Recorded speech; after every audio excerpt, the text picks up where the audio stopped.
Hello, Internet, and welcome once again to the Free-to-Play Cast, episode 220, recording on May 11th. You're watching it on the 12th or later.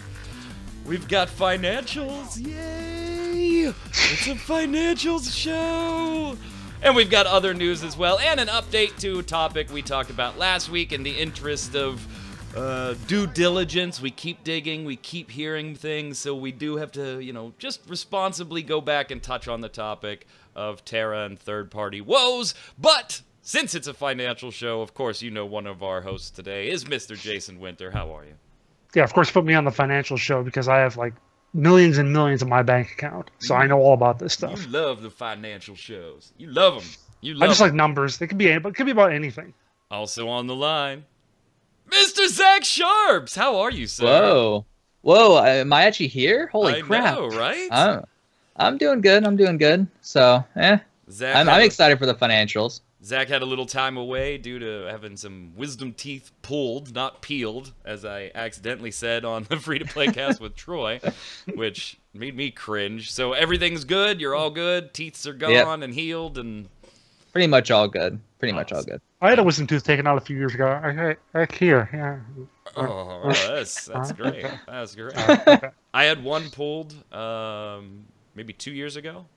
It was I had all four. A little baby. Like I thought it only halfway came in, and they said no. You only have it's a little baby wisdom tooth. I mean, they pulled it out in less than 2 minutes, and then I don't have any other wisdom teeth. I was born without them, so I have a friend who had 6. Yikes! Wow. Well, four was enough, but 6? Oh my god! Your friend and I, we're keeping the average at 4. So let's get started with the news. All right, so first off, let's start it off with financials. Of course, we are talking about NCSoft Q1 financials, so quarter one. That would have been the period January through March. We expected them, I think we kind of expected them late last week, but they snuck in late this week, so oh well. And Jason, I don't know how to look at this, so let's talk about it a little bit, because obviously from the total numbers, NCSoft didn't do nearly as well in quarter one as they did in quarter 4 last year, but it's pretty on par with everything before quarter 4. So before we look at this and go, uh-oh, they had a really bad quarter, I think it might make more sense to go quarter 4 just rocked. It just rocked the house, and now they're back on par with what they've been doing, right? Yeah, it really was almost an anomaly. Their quarter 4, they were like about, let me see, maybe about 25 to 30% higher than they'd been with all their quarters up to quarter 1 through 3 in the year.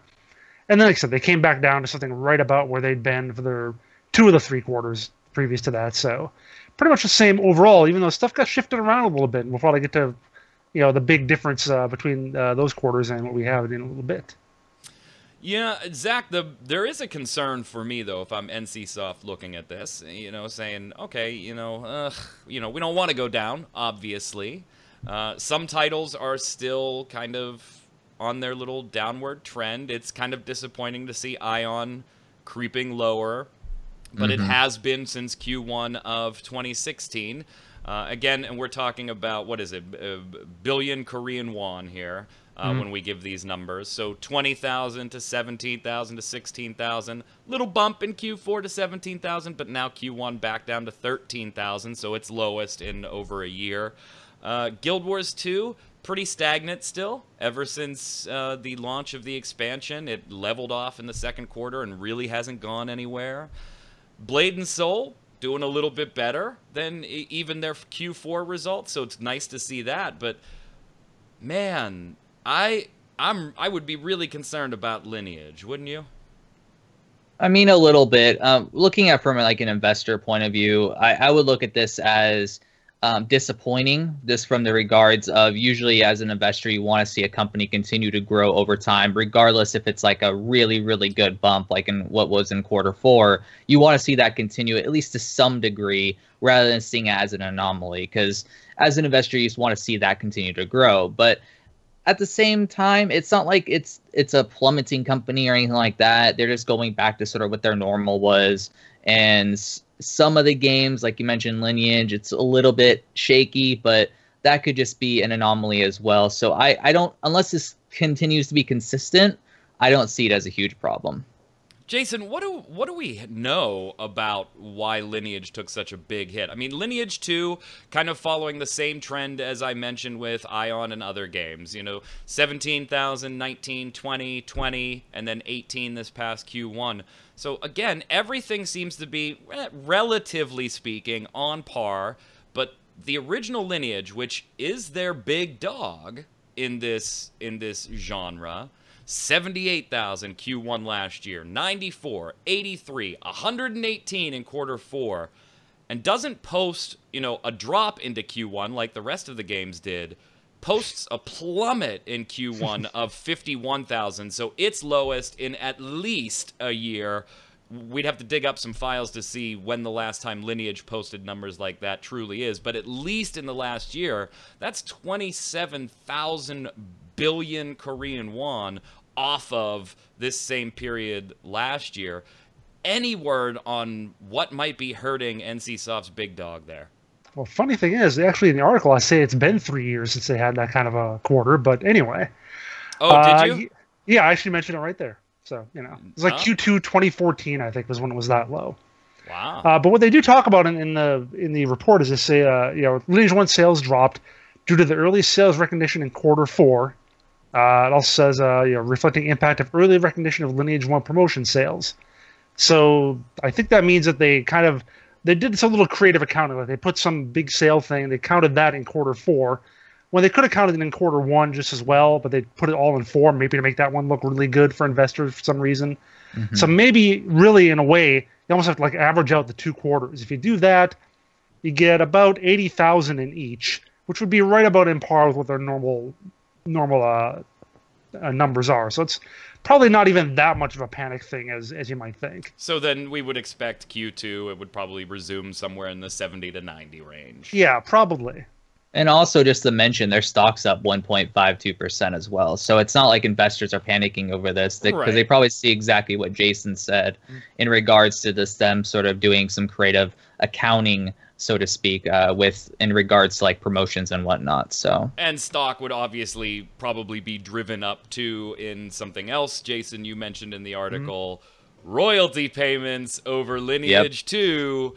Getting their mobile version, Netmarble's licensing with them for Lineage 2 Revolution, the mobile version. It's the highest grossing mobile title in the world in February, and it's not even available in all regions yet. That was crazy. I didn't even know about this thing until I was looking up the financial report today, and you know they mentioned that in the financial. They said, "Oh, Lineage 2 Revolution was big." I was like, "Okay, how big?"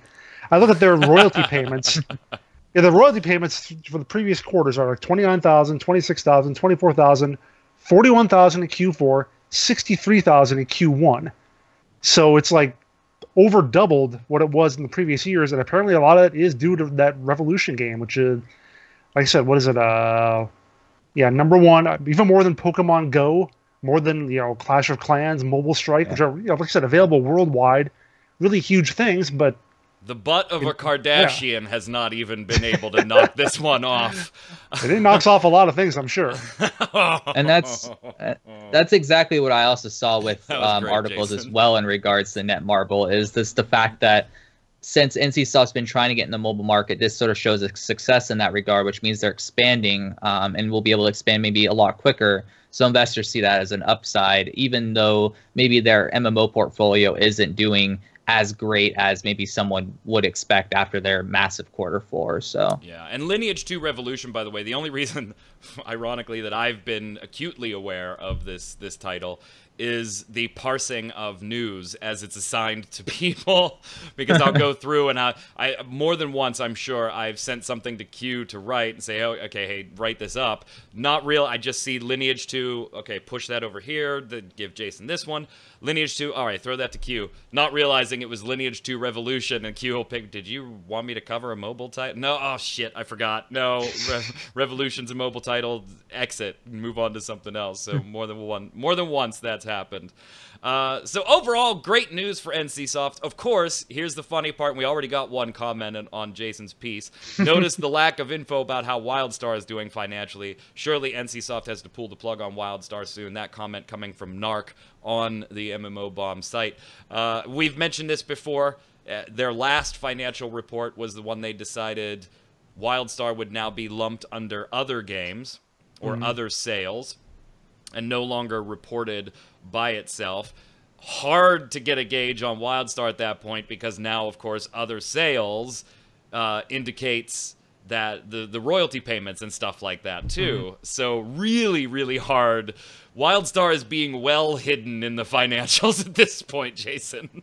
Yeah, well, I mean, it was only pulling in 1,000 anyway, so Right. even compared to like what is it? It's like 34,000 was the other sales. So even if WildStar was like double that and it's like 2,000 or something, it's not going to get noticed. But Carbine's hiring.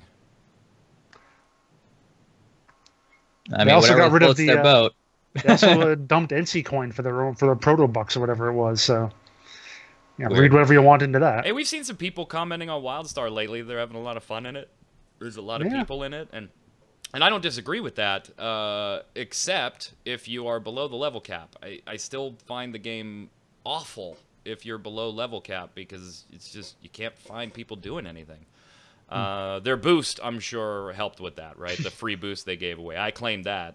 That was the first time I updated. How many times did you claim it? Just you only got it once. But don't you have like 11 accounts? No, I have all of those boxes got redeemed on one account. Remember that was a promotion. I remember it. I'm just giving you crap for it. Yeah, you're always giving me shit for it. I ended up having like what, almost a year of subscription time though, because of that. Back when I did that.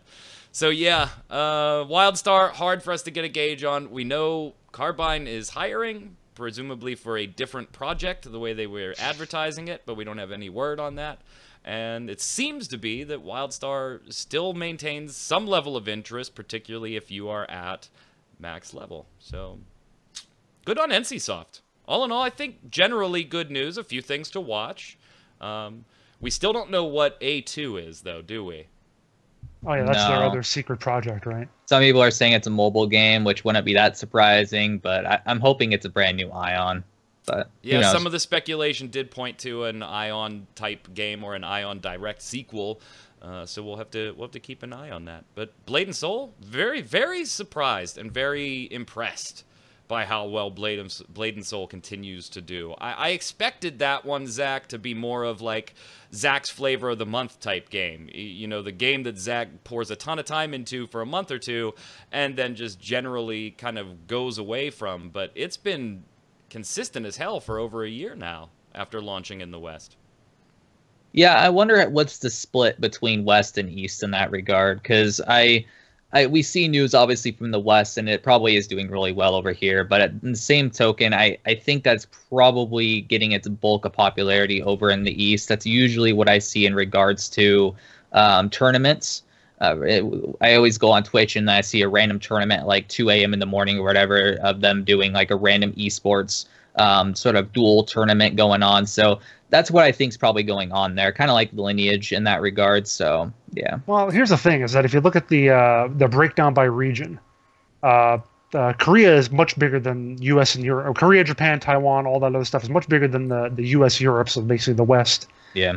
But in Q1 of 2016, which was when Blade and Soul launched in the West, it was about half. The U.S. Europe was about half of Korea, so it actually came up pretty close for us. I think it had a really big impact. But now you look at the U.S. Europe portion of it, and it's Sort of about back where it was. about 1/7 maybe of Korea. So yeah, it seems like whatever boost that got in the last quarter was probably more due to places other than Western territories, because that Western territory stuff includes all Guild Wars 2 and everything else too. So. Right. And that's not really surprising in regards to NCSoft. So No, I don't think so. But hey, thumbs up, NCSoft, way to go, good quarter. If you're a stockholder, you got to be happy, particularly with the push into mobile going so well. We've seen some other MMO companies that have tried to generally make that push into mobile for obvious financial reasons that then turn around and back away from it because it didn't go so hot. So kudos to... I think what may have helped NCSoft here is that they had Netmarble do it, right? Well, they even talked about their own thing about Lineage Right. M being weaker, so that was apparently part of why Lineage did so poorly. Yeah, it's having somebody else do it that maybe has a little more experience with that type of game or the mobile market. Netmarble obviously been around for a little while, doing its own smaller game stuff for quite some time. But thumbs up, way to go, NCSoft. Good quarter, couple things to watch for, but all in all, can't complain if you're an investor. Looks like it's still going strong. I wonder, though, if you're an investor, if you're waiting for, okay, when's your next big thing? You know, Blade and Soul and the Guild Wars expansion are now a year removed from being new products, and we have a Guild Wars expansion coming up. We don't know exact dates, but we have a rough sketch of what the time. By the end of the year, I think it would be safe to say, right, Jason? Maybe Q1 of next year. Q1. Depends on exactly how long. One of those, yeah, either Q4 or Q1, definitely. So, yeah. All right, moving on. Speaking of boosts, while we were talking about WildStar there, EverQuest 2 is also in the boosts market for you. So if you've been looking to get back into EverQuest 2 with some buddies, or you have some buddies that are playing it, but you don't want to start over, EverQuest 2 will give you, from now until May 16th, you can go into their into the game and get yourself a level boost. I'm sorry, before May 22nd to get your hands on a boost. So Daybreak passing out the boost. Have we seen this with EverQuest? I seem to remember them already doing this at least once. I'm pretty sure EverQuest 2 has done it before, yeah.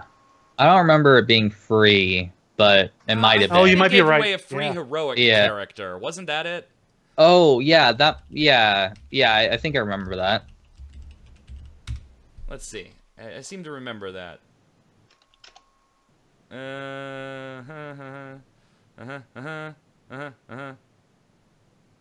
Yeah, it was level 95 at the time. So this was back in August of wow, that's a lot more recent than I thought it was. So less than a year ago.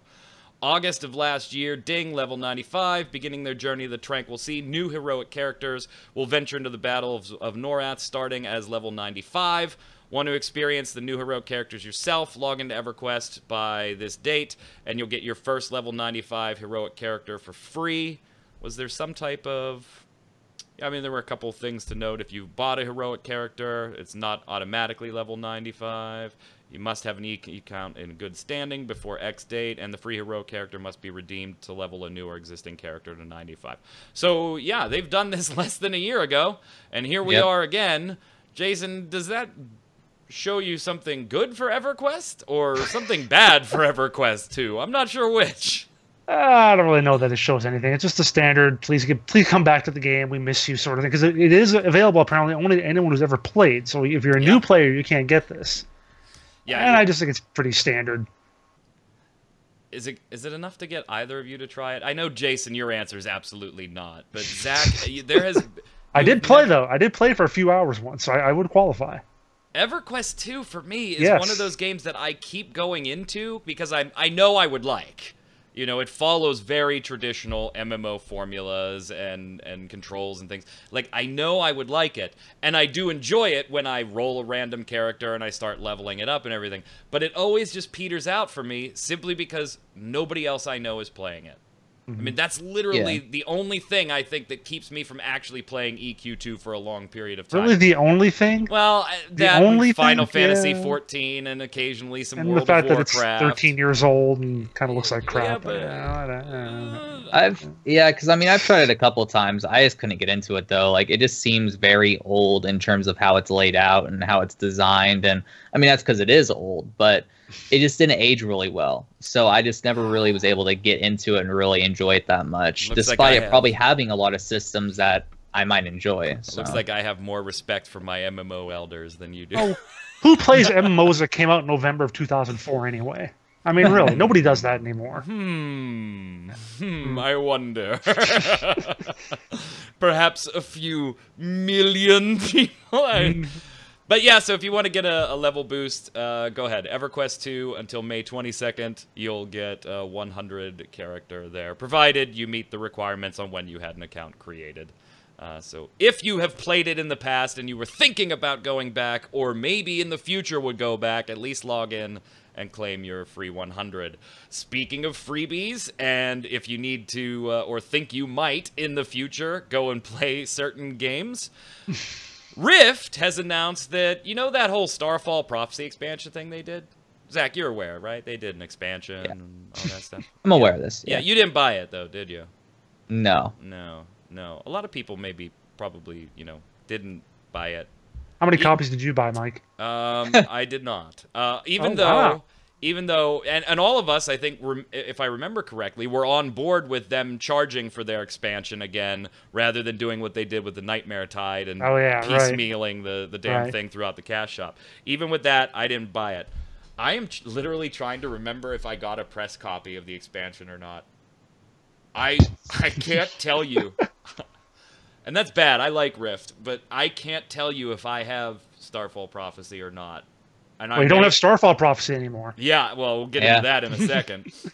I can't tell you. I mean, Tryon is usually really good about sending press stuff over ahead of time, but I don't know. I'll have to log in and check. I don't know. But if you did not buy the expansion, and maybe that's me, I don't know, I'll have to look it up, because if I didn't, then I'm certainly going to log in, because if you log in between now and the 14th, so if you're watching this on Friday when we put it up on the 12th, you only have until Sunday to do this. If you log in, you will get the expansion for free. After that, after the 14th, the expansion's pricing will be $19.99 if you want it. And there's also going to be items available from the Deluxe Edition in a special Celestial Adventures pack. There's a little bonus for people, Jason, that already own the expansion. So it looks like they're, doing things right here, but giving away the expansion from now until the 14th. Let's talk about that first, then we'll talk about the name change. I want to say people that bought the expansion, this would probably piss them off, but I think Tryon's actually doing something right here. We're going to reward those people with a little something. And by the way, because we put this price barrier in here, those of you that bought it have not been necessarily able to do everything you want with people that haven't bought it. And so this is going to bridge that gap. Plus, hey, it's a free expansion. If you log in for a couple days, probably boost the player numbers for a little while. All in all, I think this is kind of a really, really good play on Tryon's part and good execution, at least the way it's presented. Yeah, I really am surprised by this, to be offering a full expansion for nothing, only, like 6 months or so after it launched? Yeah, and I fully expected reading the presser for it to be like access for a month type deal. Like, we'll give you the expansion for free, and you can play it, and if you want to buy it, it's $19.99. But it wasn't. It was, we'll give it to you for free. I was like, well, good on you, Tryon.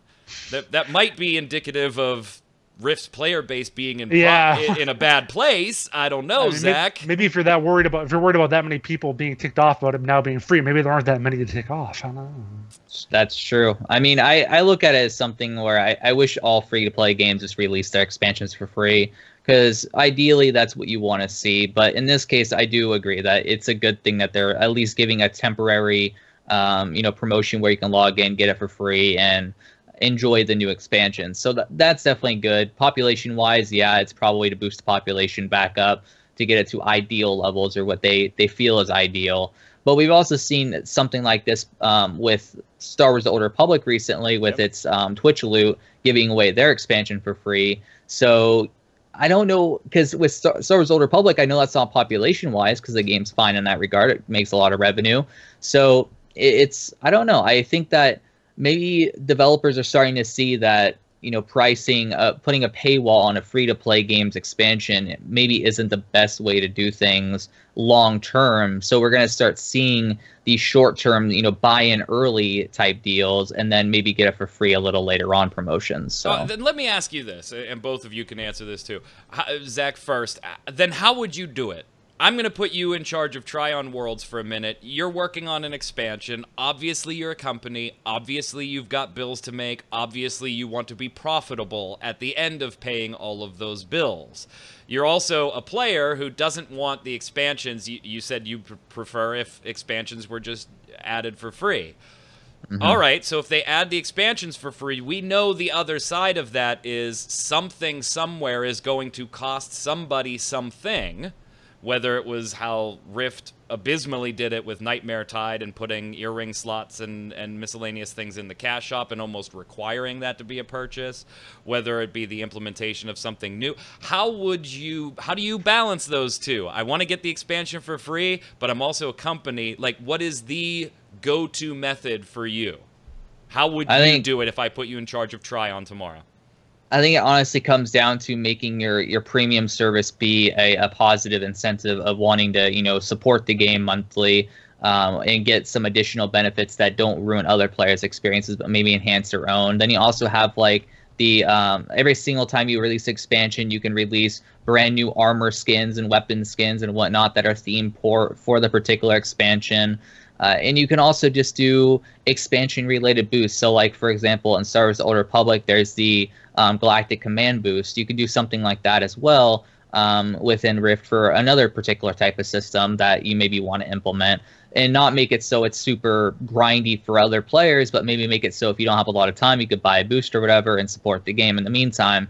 I just think when games try to be really, really greedy, it has the sort of backfire effect of them making about the same as someone who normally would just release their expansion for free and just have their normal cash shop. They would just make the same amount of money. So like it seems like they're trying to make more money, but in actuality, I think they probably aren't making that much more than their competitors that are just releasing stuff for free, which is the vast majority of the free-to-play space in regards to content updates. Jason, couldn't it be argued that Star Wars The Old Republic did exactly what Zach just said? Make your premium membership so desirable that people want to buy it, and hit a point where I still, to this day, if I'm going to play Star Wars, I resub. There is no point to me in being a free player, and doesn't that hit the opposite end of the screwing the cast or screwing the player base over almost forcing a purchase? I just want to clarify something that you said there. I said also to make the subscription desirable. No, and I thought I made that distinction, but not ruining other players' experiences. Couldn't it be argued that Star Wars took that idea and ran too far with it? I was not putting words in your specific mouth. Yeah. Yeah, pretty much. I think once you essentially lock most of the content behind your paywall. And that's sort of what you're talking about with the expansion. Although I think I'm okay with expansions actually costing money. I am too. I am much more of a make the content available, but let me speed through it better, or let me pay to get cosmetics or whatever. That's the way I'd rather have it go, as opposed to, like you said, the way SWTOR does it, which is they basically do charge for their content as it is. So. I'm definitely on that same page. I would if I enjoy your game enough to play it and want to be interested in the expansion or can't wait for the expansion, I will pay you for the expansion. Don't make me sit behind all that silly Nightmare Tide stuff. So I guess the three of us, Zach, you differ a little bit. You'd rather get it for free. I still stick by that old adage that I said on, I think, Twemo years and years ago. We all want games to be free to play until we find the one we like. Then we'd rather it be sub-based so that we didn't have to deal with all the free-to-play shit that's in it. That's just my personal take. That's really good, actually. Yeah. I just think that the rest of the free-to-play space does it a certain way, and I think it's successful, and they make about the same amount of money, so I don't see why any other company can't do the same. Even Star Wars The Old Republic, because, like you say, you have to pretty much subscribe to enjoy that game, so... And that's wrong, I think. I absolutely that's a free-to-play agree. One last thing on the whole Starfall Prophecy expansion while you're getting it for free. If you... Shut up. It's a beagle, so the sky had the audacity to be blue this morning, so it's going to bark. Speaking of that, that expansion, Starfall Prophecy, if you're looking for that expansion on Rift's site, you won't find it. Because the name has been changed, and this I really don't get. The name has been changed to Prophecy of Anket, which is aligning with the whole storyline and everything that's going on through the expansion, so they probably should have named it this to begin with if they... The reason that they're giving is that there is a charitable foundation called the Starfall Education Foundation, and it's devoted to giving children educational resources. And they were worried that Starfall Prophecy, an MMO's expansion, might cause confusion with Starfall Education Foundation, an educational children's charity. This made no sense to me, Jason. This is like the WWF. Is it the World Wrestling Federation or the World Wildlife Fund? Yeah. At least I get that. You know, hey, really? we both have the same. Pandas and pro wrestlers are kind of the same thing. We have right, but everybody wanted. They both wanted WWF.com. That's what that whole thing came down to. That I understand. Nobody is typing it. Like, it's called Starfall Prophecy. I would almost get it if the expansion was just called Starfall. All right, then maybe Googling Starfall. If you didn't, for whatever reason, put Rift or MMO or game in your search. All right, maybe. But these are two so totally separate things that don't even have the same name. They just happen to have the same word in a multi-word title on both sides. But you know, that's kind of the point I wanted to make. Is like, if you're gonna create a new brand or a new IP or a new term within your brand, very first thing you do is Google the word you're making up. Right. See if it's being used by anybody. And I just Googled Starfall, and all I get is the educational stuff. I got like one thing about Rift in the first like 2 pages. And I mean, this is all they say. I mean, I'm not shortening this, Zach, for the sake of a podcast here and just giving you the high level. This is literally all they say. Why the change? We've recently become acquainted with a terrific children's educational charity called the Starfall Education Foundation, and we want to make sure that the names are not confused. This also gives us the chance to start a new page in the history of Rift by offering the expansion for free, and then they go right into what we're doing to give away the thing for free. On the name change, it's, hey, we found out there's a charity, and we don't want to get the names confused. Really? Was this a problem? No, it wasn't. Here's how to create a really, really good sort of PR push. Just say, hey, you know, we discovered this particular foundation, and we're going to give 5% of the sales of our expansion to said foundation from here until X date, just to support them. Right, but they don't. But they don't. Yeah, but they don't. I mean, it's like the easiest thing to do. I mean, it's and not like they could because they're giving the shit away for free. Now they can't, of course. But I mean, they could have been like, hey, we're gonna give X amount of dollars or whatever, just because, hey, you know, we just discovered this, we think it's cool, and you know, here you go. And it would count as a charitable contribution as well, so they can maybe write off on their taxes, and it would be a win-win. Everyone would be like, hey, that's really cool. You know, it's really nice that you guys did that. But no, they just changed the name to something that it may, you know, relate to the lore, but it's like, really, mid-expansion, you guys are like, hey, we're going to change the name of it? Yeah, could you imagine if Blizz did that? Could you, like, oh, you know what? Yeah, shit, it's been out for a year now, but Mists of Pandaria is not going to be Mists of Pandaria because we found this charity, Gorillas of the Mist, and we're really worried. What do you mean, the Pandaria Foundation? Right, the Pandaria Foundation, the Legion Foundation. God, that's a terrible name for a charity. If you the Legion Foundation. Oh boy. So yeah, I mean, goofy name. I gotta believe there's something probably a little bit more to that, but. So the name's changing, no big deal. If you want the expansion for free, you have until Sunday to do that. Wrapping up the news, we do need to touch on some TERA stuff, and you weren't here for this, Zach. I don't know if you watched last week's cast, but the general conversation last week focused on the basic news story, which we knew at the time, and our answers that we had requested from NMOS Entertainment, which just happened to come in as we were recording the cast. So those actually were on the show recording prior to even being posted on the site. And somebody in the comments thought that I was just buying what NMOS said in total. I think I was rather dubious of a couple of things as we were reading the questions. So no, wasn't just buying what they said.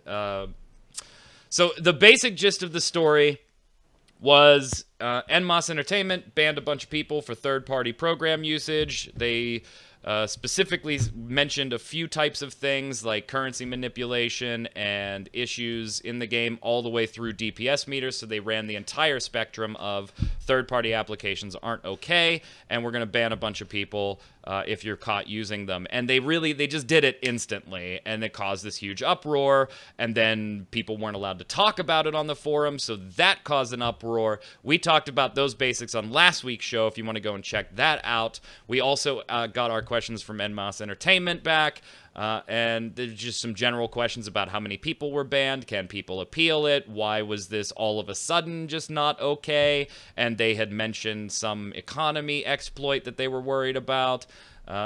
We've been receiving a lot more. A lot more. And I'm still working on it, so I'm not going to get too hauled into it, but yeah. Yeah, there's a lot to parse through, and we 100% appreciate anybody, players, developers, whatever, sending us information. And we do understand that sometimes, just like normal news media outlets, this is a news story for us, that there may or may not be anonymity that we have to respect, things like that. We certainly respect that, so feel free to send information. But also, at the same time, realize that Jason and I, in particular, and Zach to a certain degree, have been doing this for a relatively long period of time, and that we do also have to take that step back and go, I'm hearing from a player who may have been banned. They might have an axe to grind. I have to investigate this stuff, right? There's no bias. There's what are you talking about? I'm hearing from a developer. It was my little brother. I'm hearing from a developer who is answering these questions in a very PR way that doesn't quite seem to align with some of the things that happened. I have to investigate these. So we're trying to do some super due diligence because we've been bombarded with information on this topic. Jason, if you just want to touch on we're going to be writing another piece and putting it up here as we parse through all the data. Do you want to maybe just bring everybody up to date with where this story might be headed? Basically, it's going to be probably headed in a not great direction for NMOS in terms of a lot of the things that they've been saying. Now, they certainly are correct. I mean, we've always said this. They're correct to have banned, especially the people who were really doing the exploits in the cash shop. Absolutely, those people definitely got hit. But the thing is, that is why they apparently came down with the ban hammer when they did, because something like that was posted a few days before that happened, and I think 6 days later, after the exploit was posted, after a guy bragged about it basically on some TERA chat channel, that's when the bans happened. And so, basically as soon as the flow of money got to be a problem, as soon as that was interrupted, that seems to be when NMOS really took action. And we didn't even blame NMOS for, if you wanted to enforce total third-party restriction from day one, you're totally within your right to do so as a company, and it's your terms of service. If you don't want me using a DPS meter and I get caught using a DPS meter on day 1 and you ban me, day 5 years plus and you ban me, you are totally within your right to do that. We just thought this was handled in a way on NMOS's side that was a total fiasco. Well, plus we've seen people, we've seen the actual chats between players and GMs. Yep. Where they talk about, hey, I'm using a third party, I'm using a DPS meter or whatever, and the GM says, yeah, that's fine, whatever. I particularly it was explicitly okay. Yeah, it was okay.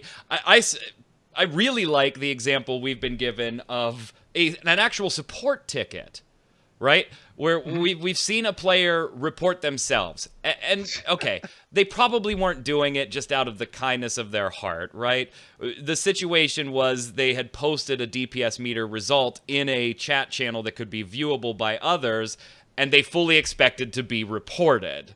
And so they just kind of preempted that and said, oh shit, you know what? If I report myself, maybe the punishment will be less, right? If I don't lie to the cops, the punishment will be less than if I lied to the cops. And so they reported themselves. What I found particularly amazing on that ticket was the way it was responded to, Jason. It was like, wink, wink, nudge, nudge. I mean, and I'm not even speaking in hyperbole. I mean, it literally says wink, wink, and stuff like that from the just team. Nods with serious face and asterisks. That's the actual thing that it says, yeah. So just a mess. And look, at the end of the day, Zach, and we'll have more details on this. Again, there's a lot of stuff we got to verify. And there's been a number of people that created some of these I don't want to say backdoor. It wasn't truly a backdoor. A proxy, we'll say, because that's essentially what started a bit of a mess, is injections and proxies. We'll get into it in the article. But there may have been some white hat developers out there, Zach, that due to poor optimization, poor ping in certain areas, poor performance in the game as a whole, that found a way to create little modules and things that would help players with quality of life issues. In the process, they also acknowledged we were messing with something that if somebody had less desirable or less pure intentions, they could abuse this in a certain way, but we in particular did not want to. And then other people abused it, right? It's the logical thing that was going to happen. They kind of knew it was going to happen. It's just such a mess. It really is. And you could blame the people that created these different dev things. You could blame NMOS Entertainment. But I think at the end of the day, this just comes down to no matter how white hat, black hat, which side you put all the fault in, it was handled atrociously, no matter what the situation was. Yeah, it's certainly the way they handled it did not create good PR, because quite honestly, I think third-party add-ons to a certain degree should always be allowed. I think every single player in existence believes, at least to some degree, that should be the case, especially if it doesn't harm other people's experiences whatsoever. But the way they handle it was basically, oh my god, one person or multiple people made exploits or whatever, so we're just going to ban every single thing possible, and we're just going to go super hard, super reactionary, and very immediate without any warning whatsoever. So people who maybe were using those add-ons still before they just started doing this, they decided just to, you know, drop ban hammers for whatever reason. Did you guys ever get a number on how many were, though? Yeah, they said it was less than a dozen, which when I read the answer, I laughed on the free-to-play cast. And Jason and I have talked about it since then, going, sorry, there's just no way your forums exploded like this over a dozen. Yeah, there's so much. Also, yeah, there's so many people like revolting over it from what I saw. I mean, I read the comment section of just the cast, and people were talking about it in a very negative light. And I saw a lot of other, you know, people in comment sections talking about it in a negative light. So it's like, it couldn't have just been a dozen. Like, what? Because here's the big contradiction. If it is only a dozen, certainly more than a dozen people are using DPS meters or whatever. So if you haven't banned all of them, then it's still allowed. Yeah. So, yeah, you brought that. I think that was yesterday or the day before. You were like, wait a minute. I was like, wait a minute. This logic doesn't quite make sense. Yeah. You can't have this both ways. It's a mess. I will say this. It has been very interesting getting communications from people that make these types of things, these third-party add-ons and these programs, and here's exactly what we're doing. I spent probably about an hour reading one person's insane long blog, multiple posts about what we were doing, how we did it, why we did it, what we knew could have been a gray area, you know, listing out, you may be totally fine, Zach, with this type of add-on, this type of add-on, this type of add-on, this type of add-on, and it gets, you know, progressively more gray area as you go. And pointing out, we realize that some people might have a line that, all right, you guys were hacking and exploiting at this point, where somebody else might go, yeah, but it was really only client side. You know, only I could see that stuff, and so, man, it was really interesting, and I appreciate the devs that sent this stuff to us, even informationally, and I appreciate their candor too, Jason. Some of them, knowing that we were going to hold anonymity, were like, look, what we were doing, I may have thought it was fine. Somebody else may think that is totally against the rules. You're violating the terms of service, and may even go as far to say you're hacking and cheating. That's a difference of opinion, and that's fine. But at the end of the day, that's not what we're arguing about. We're arguing about NMOS's total just 180, burn the place down, and that's the way to fix it. And by the way, some of these devs were such long-time TERA players and heavily invested in this game, Jason. And I believe, after reading this, that some of them truly were just trying to make some quality of life changes. Even if you may think, hey, falsifying your ping or character animations or skill chaining or all of these different things, yeah, to you that may be cheating, to them it wasn't. We can argue about that all day. But I honestly believe some of them were just like, we love this game so much, please fix these things, and if you won't, let us. Look, we can do it. Let us. And you have to appreciate, Jason, I'd like you to comment on this one. You have to appreciate the position that NMOS is in too, right? Oh, yeah. As a publisher, and Bluehole being the developer, what's NMOS to do in that certain situation besides keep telling Bluehole the game has optimization issues in our area, we need help, fix it, fix it, fix it, our player base is pissed. And if Bluehole doesn't do anything about that, NMOS can't. Yeah, basically. I mean, there was really no good way for them to handle this, probably, one way or the other. So I give them at least credit for that. I just think they could have worked the communication a little better on this end of things, at least. At least acknowledge it. I mean, they actually have acknowledged. They did a post just a couple days ago talking about what EME is doing to reduce lag in TERA. So they actually, they're on that, and they're at least trying to do a little something. At least they're communicating on some level, even if nothing comes from it. They're at least admitting there are issues. So but a lot of it, that said, a lot of it is being put on the players. Oh, it's your ISP. Oh, you need to update your server or whatever. So it reminds me of the whole Tron Worlds XL Games thing with ArcAge and the issues that they ran into with ArcAge, and they couldn't really fix because XL was the developer, and so they sort of were just sitting, on their hands waiting for something to happen. Like that's what this all reminds me of. So yeah, and please don't misunderstand. We are not sitting here saying that all the developers of this third-party stuff were totally in the right either. Some of them were selling this stuff in game. Yeah. Some of them were selling these different things that did various things via PayPal and stuff like that. And it does I think the one example that I read of somebody that was making some of these things that I honestly believe, after reading their things, they probably had the best of intentions, and they had a line probably similar to my own. They acknowledge, hey, there is a huge gray area in some of what we were doing, and we recognize that. There's also the danger in pissing off the people that have done this to your program, though, right? Right, Jason? Like, if they were able to do this stuff, is that really the audience you want to piss off in one day and have a very emotional response from those people when they find out that their hundreds of hours, multi-year characters are now banned? Well, one guy who made a script that would let you basically let you block perfectly every attack, he said he didn't make it available, acknowledging, in his words, it was BS. But now that he's banned, he's saying, maybe I'll just toss this out here. So yeah, it's a whole mess. We're parsing through a lot of stuff, and I know we've touched on a lot of it, but we've touched on it at a high level. Please forgive us for that. Jason and I have been cross-verifying and reaching out to people. We sent the screenshots to NMOS Entertainment, by the way. Like, we had screenshots of GM conversations where this stuff was fine. We've had support tickets where this stuff was fine. And all we asked NMOS Entertainment, Zach, was, are these legit? That's all we wanted to know from them was, are these legit screenshots? Could they have been altered in some way? Again, due diligence. I don't have any reason to believe that a screenshot of a support ticket is fake. But I'm not going to put it out there without giving NMOS the chance to say, hey, that's not real, and here's how we can tell we actually have the support ticket, here's what the original looked like, or at least comment on it.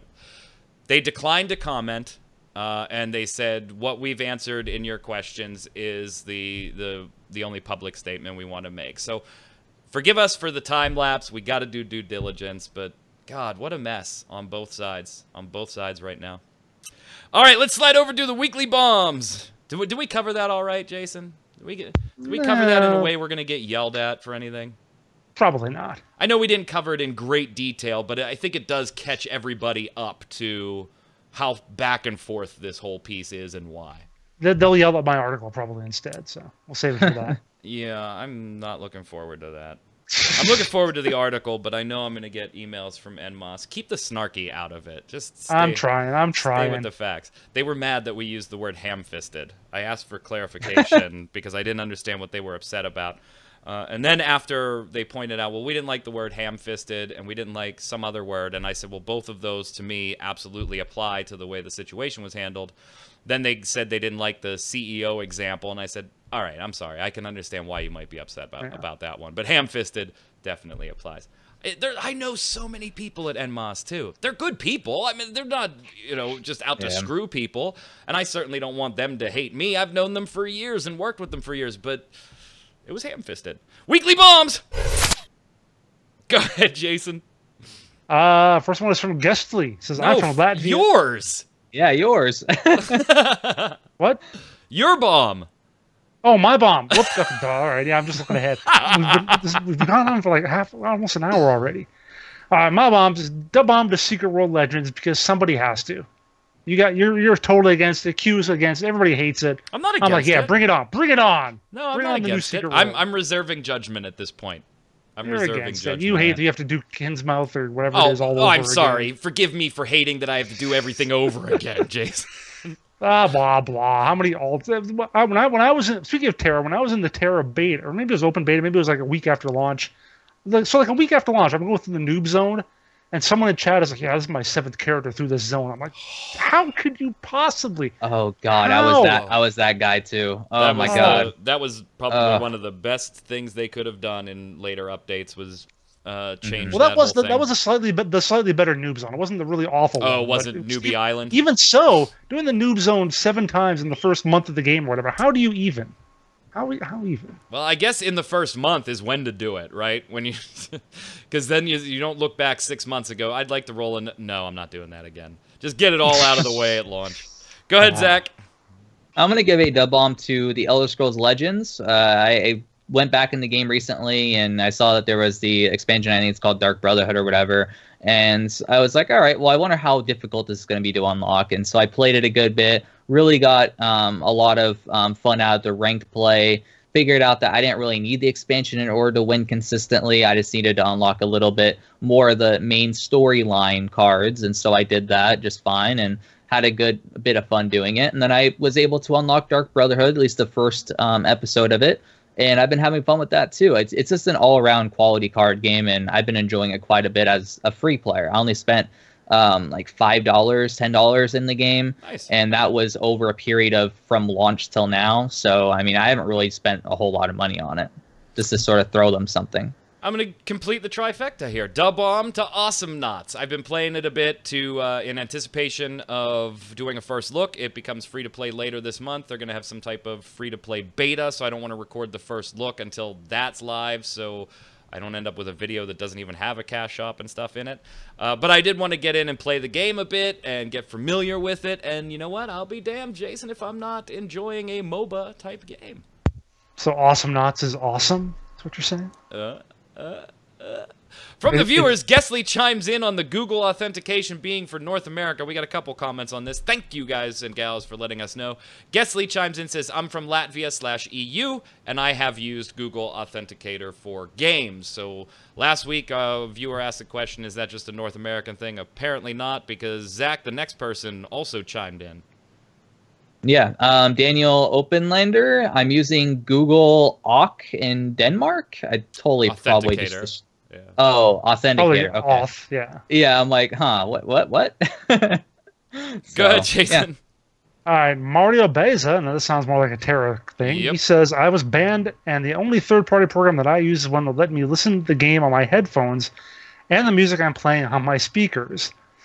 See, and this is where it gets so hard for us to backtrack this. If Mario is telling the truth, then NMOS clearly is not, in that 12 people got banned, right? Probably not. Well, he could be one of the 12, but yeah. One of the 12 for that particular module. Wow. 5,000 Mario, CZ. if you want to send us like screenshots of your ban or anything. Oh, if you God, no more. Oh, no, you don't want more? You don't want more? Okay. No more. I mean, we are in send them to me. contact with some of the people that developed this shit. Let us parse that out first before we get involved in, hey, tell us if you were banned and why. Because then we can't authenticate that. I'm trying to match up with some other stuff. But, you know, it's easy for me to say I was banned for using a DPS meter when I know on my client side I see 900 costumes and 7 bajillion EME money. I'm not. Never mind. 5000 CZ says, I'm still pissed about how the Hindus and said Kali was too sexualized, talking about Smite. I mean, in their own religion, she was naked. I have no knowledge on this subject, so I'm going to skip that sentence. High-Res can't put a nude model in their game, not to mention she was the god of femininity and fertility. She bloody rode as a... role as a god. Her role as a god was to be sexy and get impregnated. The old Kali model looks like it had personality and clearly defined it as a Hindu goddess. Now she's just a WoW character. Not knowing enough about the Hindu faith or that god in particular, I think I'm going to avoid comment. We're already going to piss off EME. Let's not piss off an entire religion. Sounds good. Yeah. Go ahead, Zach. Rigordi says, okay, so as far as the high-res shit, Smite is on the way out. Want proof? Download the game and look at the event going on. Kart racing? Yeah. The fuck? I get that you want to mix it up and give us players something fun to do, but they made it like a subpar wannabe Mario Kart. As far as Paladins, unless they stop charging or changing how the game's card system works, then no one is going to want to play it as 1 week it's this and the next it's this. The numbers on Steam having millions owning it, it's a free-to-play game, and you download it once and it stays on your account. That doesn't count actively playing it. Yeah, a point both Jason and I made when we talked about the Steam numbers and just kind of using Yeah, but them as Smite is a free-to-play game too, so yeah, that but argument was doesn't also match released well. Sure, but that part of the before. argument doesn't match up. So Right. Mm-hmm. Oh, I did put the comments in here about somebody giving me some flack over the NMOS answers. Go ahead, Jason. All right, Pixelated Donkey says, Mike, why did you apologize to NMOS? That's exactly what they did to their fans. Instead of apologizing for the obvious rash decision, they blocked people from complaining. F them. Are we still worth Yeah. Okay, all right. Putting them on the spot and forcing them to think on the fly is how it should be done. Instead of letting them have a week to craft a pile of BS answer. If they can't respond right away as to why they banned people without first warning and explanation, then they did so maliciously and want to construct something that will lead the blame elsewhere. I think the only thing I apologized for, and I'll have to go back and watch last week's show, and Jason, maybe you can remind me. I think the only thing I apologized for was if you didn't like the story we wrote, sorry. But I wasn't apologizing for the article or apologizing. They responded. They knew we were going to post that article. We gave them, 8 hours before, hey, we're going to post this article. We'd like your responses before then if possible. We didn't get them till the next day or two, and we posted the article anyway. So I don't think we did anything. Pixelated, I don't think I apologist. Yeah, Pixelated, I don't think I was apologizing in the way you think I was apologizing. Maybe I'll have to go back and rewatch it. But your point, I certainly agree with. Michelle Sanctuary, dear Zach Sharps, I'm very grateful to you for choosing my question live during previous MMOBomb podcasts, and I'm even more grateful to Jason for answering about his vision of what he would be or not, what would be or not on a Lord of the Rings BioWare game. Wow, that was a while ago. Yeah, I was about to say, when did I do that? I'm very happy to be seeing Troy once again. He is a great guy. He absolutely is. He's a good player and good person, too, which is more important. Absolutely. We miss him so much from the good old times in Gamebreaker live streams. Watching Gamebreaker videos is so nostalgic, but amazing at the same time. What me and Guild Wars 2 fans loved the most, I presume, was the fact that Gamebreaker crew eating up and analyzing every single event and patch from Guild Wars 2, as well as any games news from MMOs. We really nerded out because each episode was awesome. So we like Troy very much. We miss Selphius, too. There's a name. So I have hopes one day magicman can manage to invite him as a very special guest to MMOBomb. Okay, on Troy will definitely be back. Troy's been a friend of mine for a while and is willing to do a show. He's done a couple of first looks for the site as well. Yes, anytime Troy is able to come on, we will have him on the show. Selphius and I we've been friends for 15 years or so now in real life. His life circumstances have changed a bit. He's not doing free-to-play gaming much anymore, besides on the PS4 occasionally. And he, got a lady and, moving on. So I've asked, but don't hold your breath for that one. I don't think that's going to happen anytime soon. Question of the week last week. Since we were talking about add-ons, should DPS meters be a part of every MMO that is released at this point? Why or why not? Zach, briefly, yes or no? Yes. They just be built in the game. Yes, 80%. I'm leaning 80% that way because I understand why some people don't like them. Jason. No. Care to elaborate briefly? Because they just promote elitism, and if you can't tell how good your DPS is by playing, you're not very good anyway. And that's the 20% that I'm talking about that I also somewhat agree with. Yeah, and I mentioned last week that my answer kind of fluctuates. I say yes, they should, just because I hate how they're used to, like, bash or kick people. I totally get that argument.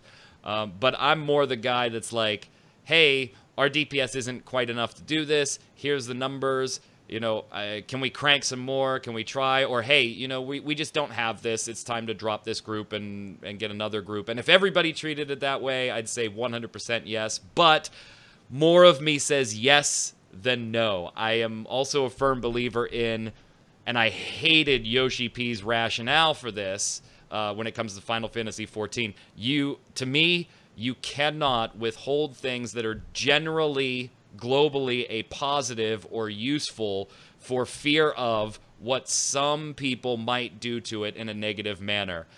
Things like being able to whisper inside dungeons in Final Fantasy. I hated that off of launch when we don't want people being able to whisper each other in dungeons. Yeah, for those reasons. You can't deny something useful simply because 1 out of 10 people, or whatever the percentages are, may be a jag-off about it. At least to me. So I lean more towards yes. I'm kind of with you, Zach. 80% is a good number. Lagwin 1980, question of the week, yes or no? I can understand why they're wanted, especially for raiding guilds and players that want to improve themselves, but it can be misused by idiots. The first time I saw it in WoW, people who would get bent out of shape if you couldn't do X amount of DPS, usually an overinflated number, and try to exclude you from doing content that, or they were so focused on DPS that they ignored the fire they're standing in because they just have to top the meter. Jason. Elusive X Treasure, for the question of the week, I'm kind of split on this. I recently started using a meter in WoW, basically to throw back at people who were harassing my hubby for playing unconventionally and topping the meter, so who cares? I never saw the appeal before, but now that I'm used to having it, I do like it as a personal tool for myself and those I play with. I loathe the people, however, that just use it as an excuse to be a jerk, or throw it up as a reason to kick someone from party, even when they aren't doing that poorly, or maybe still learning. I don't like having to download an outside program to have it, so on the one hand, I would like it to be in there, but on the other, I can understand why games don't do that. If it were used merely as a tool, as it should be, and not as a means to throw your weight around, so to speak, then I can get behind it more fully. Pretty much right on par with Zach and I. Go ahead, Zach.